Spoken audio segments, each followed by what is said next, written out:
Tanse, my name is Molly Swain. I am an Otipemsuisqueo from Calgary, Alberta, and I'm recording this on the island of Tiohtià:ke, Montreal.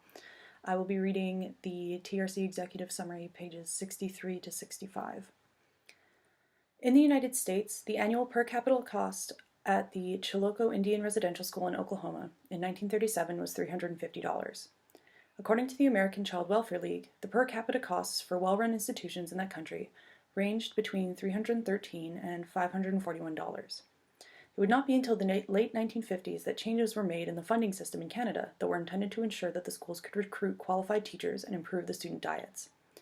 Even these improvements did not end the inequity in residential school funding. In 1966, residential schools in Saskatchewan were spending between $694 and $1,193 a year per student. Comparable child welfare institutions in Canada were spending between $3,300 and $9,855 a year. In the United States, the annual cost of residential care per child was between $4,500 and $14,059.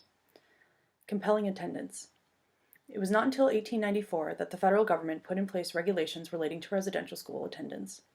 Under the regulations adopted in that year, residential school attendance was voluntary. However, if an Indian agent or justice of the peace thought that any, quote, Indian child between 6 and 16 years of age is not being properly cared for or educated, and that the parent, guardian, or other person having charge or control of such child is unfit or unwilling to provide for the child's education, end quote, he could issue an order to place the child, quote, in an industrial or boarding school in which there may be a vacancy for such a child, end quote.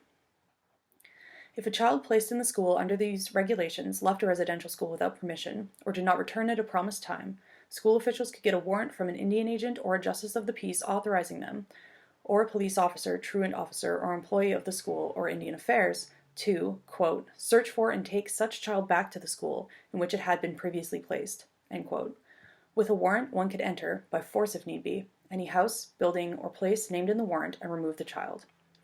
Even without a warrant, Indian Affairs employees and constables had the authority to arrest a student in the act of escaping from a residential school and return the child to the school. It was departmental policy that no child could be discharged without departmental approval, even if the parents had enrolled the child voluntarily. The government had no legislative basis for this policy. Instead, it relied on the admission form that parents were supposed to sign. In some cases, school staff members signed these forms. By 1892, the department required that all parents sign an admission form when they enrolled their children in a residential school. In signing the form, parents gave their consent that, quote, the principal or head teacher of the institution for the time being shall be the guardian, end quote, of the child. In that year, the Department of Justice provided Indian Affairs with a legal opinion to the effect that, quote, that the fact of a parent having signed such an application is not sufficient to warrant the forcible arrest against the parent's will of a truant child who has been admitted to an industrial school pursuant to the application, end quote. It was held that, without legislative authority, no form could provide school administrators with the power of arrest. Despite this warning, well into the 20th century, Indian Affairs would continue to enforce policies regarding attendance for which it had no legal authority. This is not the only example of the government's use of unauthorized measures. In the 1920s, students were to be discharged from residential school when they turned 16. Despite this, William Graham, the Indian Commissioner, refused to authorize discharge until the students turned 18. He estimated that, on this basis, he rejected approximately 100 applications for discharge a year.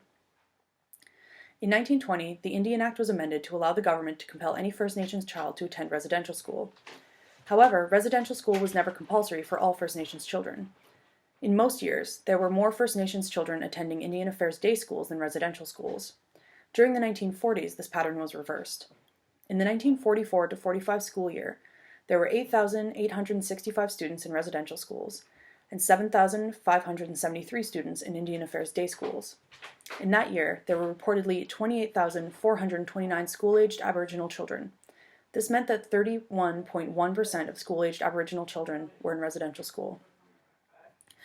Regulation. The residential school system operated with few regulations. Those that did exist were in large measure weakly enforced. The Canadian government never developed anything approaching the Education Acts and regulations by which provincial governments administrated public schools.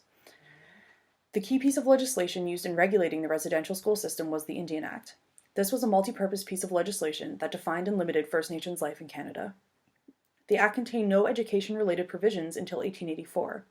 There were no residential school-specific regulations until 1894. These dealt almost solely with attendance and truancy. It was recognized by those who worked within the system that the level of regulation was inadequate.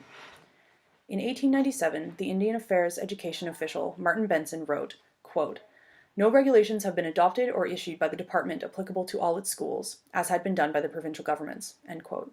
The situation did not improve over time. The education section of the 1951 Indian Act and the residential school regulations adopted in 1953 were each only 4 pages in length.